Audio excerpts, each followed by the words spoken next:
যদি আক্রান্তদের পাশে দাঁড়ানো যায় সেটা অবশ্যই গ্রহণযোগ্য এবং সমর্থনযোগ্য। কিন্তু অপারেশন সিন্দুর এখনো শেষ হয়নি। এর মধ্যে এই পলিটিক্যাল ট্যুরিজমটা না হলেই ভালো হতো। রাজ্যের মাননীয় মুখ্যমন্ত্রী যদি এই টিমটাকেই একটু মুর্শিদাবাদে পাঠাতেন যারা আক্রান্ত হয়েছে, আবার বিকাশ ভবনের সামনে গেলেও ভালো করতেন, যেখানে শিক্ষকরা আক্রান্ত হচ্ছে, শিক্ষকদের রাস্তায় ফেলে পিটিয়ে চোখ নষ্ট করে দেওয়া হচ্ছে, পা ভেঙে দেওয়া হচ্ছে। ওদের কাছে গেলে আমার মনে হয় ভালো হতো। বাকিটা তৃণমূল কংগ্রেসের যেটা ভালো বুঝেছেন করেছে। কেন্দ্রীয় সরকারের উচিত দলের শীর্ষ নেতৃত্বের সঙ্গে যোগাযোগ করা। দল সিদ্ধান্ত নেবে দলের প্রতিনিধিত্ব কে করবেন, তার বদলে সম্পূর্ণ অনধিকারে সরাসরি সাংসদদের সঙ্গে যোগাযোগ করাটা অন্যায় কাজ, রীতিবহির্ভূত কাজ, নীতি বহির্ভূত কাজ। এটা হতে পারে না। আজ কেন্দ্রীয় স্বরাষ্ট্র দপ্তরের রাষ্ট্রমন্ত্রী কিরণ রিজিজু মাননীয় মুখ্যমন্ত্রী মমতা বন্দ্যোপাধ্যায়কে ফোন করেছিলেন। সেখানে মমতা বন্দ্যোপাধ্যায় আমাদের সর্বভারতীয় সাধারণ সম্পাদক অভিষেক বন্দ্যোপাধ্যায়ের নাম মনোনীত করেছেন। ফলে অভিষেক বন্দ্যোপাধ্যায় তিনি এই সর্বদলীয় প্রতিনিধি দলে তৃণমূল কংগ্রেসের প্রতিনিধিত্ব করবেন। সরকার তো কেন্দ্রীয় সরকার তো ইউসুফ পাঠানকে সিলেক্ট করেছিল, বেছেছিল, কিন্তু অদ্ভুতভাবে ইউসুফ পাঠানের উপর মনে হয় মমতা বন্দ্যোপাধ্যায় ভরসা পাচ্ছেন না। কেন পাচ্ছেন না সেটা মমতা বন্দ্যোপাধ্যায় বলতে পারবেন। নাকি অভিষেক ব্যানার্জির বিদেশ যাওয়ার শখ খুব বেশি, কারণ মাঝে মাঝে উনি দুবাই যান, আমেরিকা যান।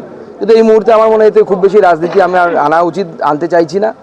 উনি গেলে যান এবং গিয়ে সেখানে ভারতের প্রতিনিধিত্ব করুন, ভারতবাসীর কথা বলুন, ভারতের কথা বলুন। আবার ওরকম এমন কোনো প্রশ্ন না তুলে দেন যেরকম বলছেন আপনারা, যেটা নাকি উনি কমিটির মিটিংয়ে তুলেছেন, সেটা বাইরে আসার কথা না। কমিটির মিটিং হচ্ছে কনফিডেন্সিয়াল। নিয়ম হচ্ছে যতক্ষণ না পর্যন্ত সেটা লোকসভায় পেশ হচ্ছে ততক্ষণ পর্যন্ত সেটা কনফিডেন্সিয়াল থাকে। বিশ্বমঞ্চে পাকিস্তানকে কোণঠাসা করতে দেশের হয়ে সর্বদলীয় প্রতিনিধি দলে রয়েছেন অভিষেক বন্দ্যোপাধ্যায়। কিরেন রিজিজুর সঙ্গে মুখ্যমন্ত্রী মমতা বন্দ্যোপাধ্যায়ের ফোনে কথা এবং তারপরেই সিদ্ধান্ত বদল করেন মুখ্যমন্ত্রী মমতা বন্দ্যোপাধ্যায়। এর আগে আপনারা জানেন যে ইউসুফ পাঠানের নাম প্রস্তাব করা হয়, কিন্তু ইউসুফ পাঠানের প্রস্তাব খারিজ করে সর্বদলীয় প্রতিনিধি দলে অভিষেক বন্দ্যোপাধ্যায়। সংসদ বিষয়ক মন্ত্রীর ফোন পেয়ে সিদ্ধান্ত বদলান মমতা বন্দ্যোপাধ্যায়। গোটা বিশ্বে অপারেশন সিঁদুরের তথ্য তুলে ধরবে ভারতের এই সর্বদলীয় প্রতিনিধি দল। তৃণমূল কংগ্রেসকে না জানিয়ে প্রতিনিধি দলে ইউসুফ পাঠানের নাম যোগ করা হয়। তখন প্রতিনিধি দলে কোনো সাংসদকেই না পাঠানোর সিদ্ধান্ত নেয় তৃণমূল।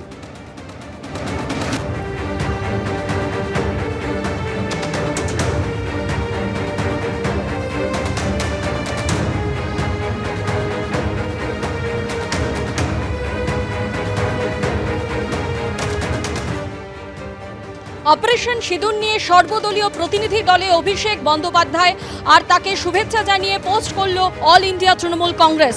তাতে তারা বলেছে, আমরা অত্যন্ত আনন্দের সঙ্গে জানাচ্ছি যে আমাদের মুখ্যমন্ত্রী মমতা বন্দ্যোপাধ্যায় সর্বদলীয় প্রতিনিধি দলের জন্য সর্বভারতীয় তৃণমূল কংগ্রেসের পক্ষ থেকে অভিষেক বন্দ্যোপাধ্যায়কে মনোনীত করেছেন, যিনি বিশ্বের সামনে সন্ত্রাসবাদের বিরুদ্ধে সোচ্চার হওয়ায় অংশগ্রহণ করবেন। যখন সারা বিশ্বের একত্রিত হয়ে সন্ত্রাসবাদের ক্রমবর্ধমান হুমকির মোকাবিলা করা প্রয়োজন, তখন অভিষেক অন্তর্ভুক্তি স্পষ্টতই দৃঢ় পদক্ষেপ।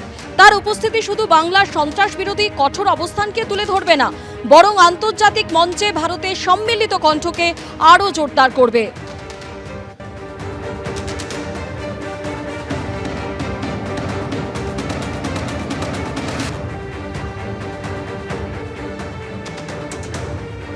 আর এই সর্বদলীয় প্রতিনিধি দল নিয়ে গতকাল অভিষেক বন্দ্যোপাধ্যায় কি বলেছিলেন শোনাবো। आपको अगर पार्लियामेंट्रियंस को भेजना है, और मुझे लगता है भेजना चाहिए, कोई दिक्कत नहीं है, लेकिन साथ में जो सेना के लोग लड़े, जो ऑपरेशन सिंदूर को सामने से लीड किया, आप उनको भी भेजो ना, वो ज़्यादा बता पाएंगे। पाकिस्तान ने किस तरीके से टेरर को मदद किया है पिछले 5-6 दशकों में, वो पूरा दुनिया को जानना चाहिए। मैं बिल्कुल सहमत हूँ, and the world needs to come together and fight this collectively. I will not discuss whatever has happened in the meeting. It is extremely sensitive. Whatever briefing needs to be done will be briefed by the chairman of the standing committee.